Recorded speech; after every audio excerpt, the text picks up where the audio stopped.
Express Series, English for Human Resources by Pat Pledger. Published and copyright Oxford University Press, 2007. Unit 1. Exercise 10. Good morning, David. How was your weekend? Oh, excellent, thanks. Too short, though. Yes, I know what you mean. Can we just have a word about the search for the personnel officer in Madrid?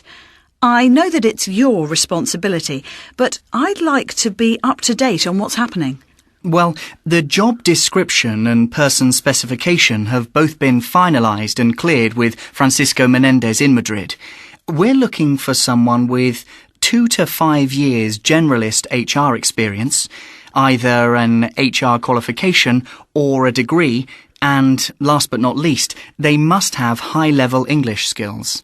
So, where are you planning to advertise? Well, firstly on our European intranet, although I don't think there's much chance of finding anybody in-house or in the European offices. Not sure I agree with you there. Don't forget, we took on a lot of employees with the merger in 2002. There might be some human resources potential there. Yes, you have a point there. Then I thought I'd put the vacancy with a couple of HR specialist recruitment consultancies which operate across Europe. OK. What about an ad in the Spanish HR trade paper? They have a monthly magazine, don't they? Yes, but there are very few job ads in there. I'll look into it, though. And where are you going to interview? Well, I thought I'd offer interviews in the UK and Madrid, if that's OK. It's important that Francisco Menendez is involved. As the general manager, he and the personnel officer will need to work together closely on the future recruitment campaign in Madrid. Yes, good idea. Well, David, I can see you've got it all under control. Just keep me posted, please. No problem. Oh, sorry, I've got to run. I have a meeting about disciplinary procedures in about 5 minutes. Oh, and by the way, I'll be back in the office again on Thursday, so perhaps we can talk again then. Unit 2. Exercise 11. I think that fills you in on the requirements of the job. So, could you tell me about your experience as a team leader in your present job? Yes, I've been with my present company for 5 years. I started as a member of the call centre and was promoted to a team leader 2 years ago. I'm one of 8 team leaders and we cover 2 shifts, 7 days a week. Could you explain what that involves? Yes, I'm responsible for 10 call centre operators and I report to the call centre supervisor. As you can see from my CV, I also did customer service in a production company for 6 years before that. Could you outline some of the problems you've had to deal with since you became a team leader? Well, they relate mainly to difficult customers and to 1 or 2 negative relationships in the group. Could you enlarge on that? As far as staff relationships are concerned, if the problem is not solved by discussion and liaison within the team, then we can usually move people to another team. The team leaders meet weekly to discuss the overall situation, and we operate a very flexible call centre where the staff can move around different sections to gain more experience. And how do you go about dealing with difficult customers or with customers who have a complaint?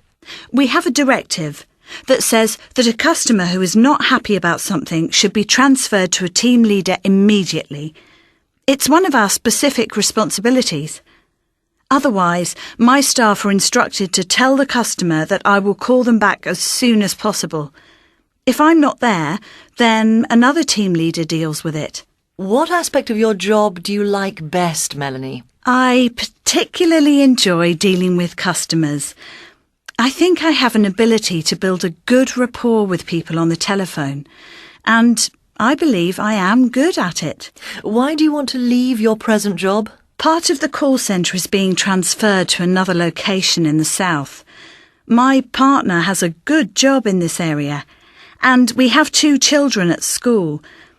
I don't really want to move at this time, although my company did ask me if I would like to relocate. I see. Thank you.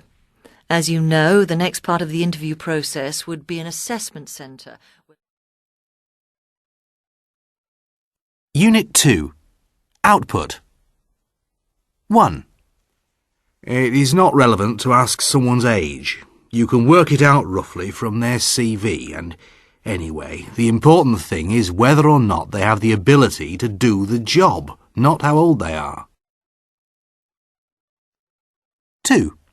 Yes, I totally agree, and older people have a lot of experience and knowledge to offer. Plus, they are often better employees than their younger colleagues. They're more reliable and take less time off work. 3. I'm afraid I can't agree with you on that. Older people are not as flexible. They expect higher salaries, and they get sick a lot. And they have trouble fitting into a young team. Companies want younger employees who can bring in fresh ideas and are not so expensive. 4. You can't run a company efficiently with young, inexperienced people. You need to retain older managers to train the younger ones, and you have to organise effective succession planning in a company. There should be capacity for a broad age range and diverse experience in all areas of the business. 5. I think laws on age discrimination are wrong. Why should the government be able to tell us who to hire? Only the companies know which people are right or wrong for the job. The government shouldn't tell us how to run our business. Unit 3. Exercise 1. We'd like to tell you something about conditions of employment. Of course, they'll also be described in the contract of employment and the company handbook, as well as in the offer letter. Some employment procedures are different from those in France, Marion, but there is generally more flexibility here, I think. Please ask about anything you are not sure of. So, let's start with your hours. Normal working hours are 9 to 6, Monday to Friday, with an hour for lunch.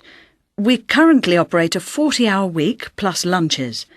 I'm afraid we don't operate flexi-time yet, and there may be overtime during busy periods.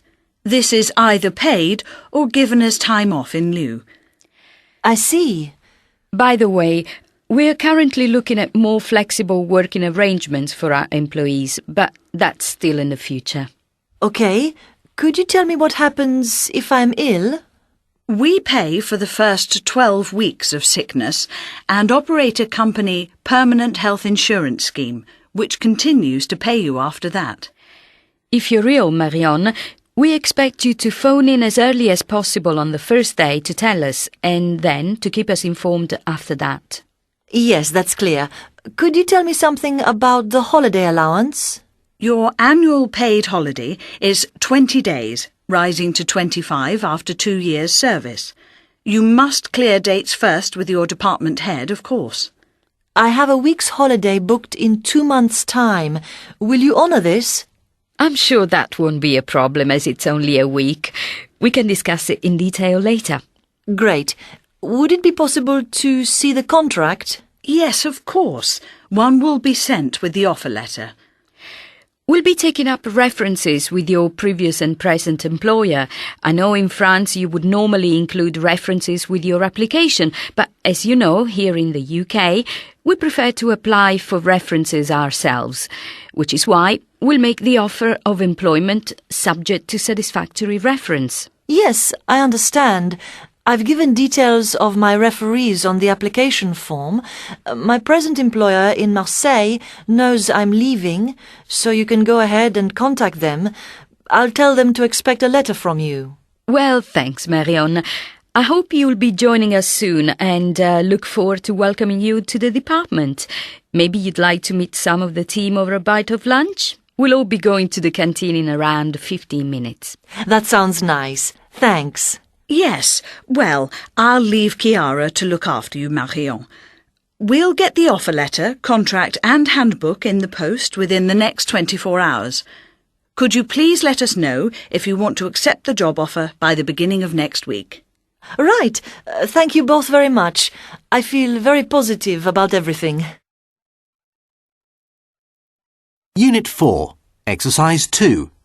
Natasha, shop floor team leader. You know, I only started here 4 months ago, but I'm already thinking about leaving. Jerry, the shop floor supervisor, is always correcting me, always telling me that things are done differently here, and he's so negative. He never gives any real help. And my team is also against me. I just don't know how much longer I can cope. I don't feel in control of the situation.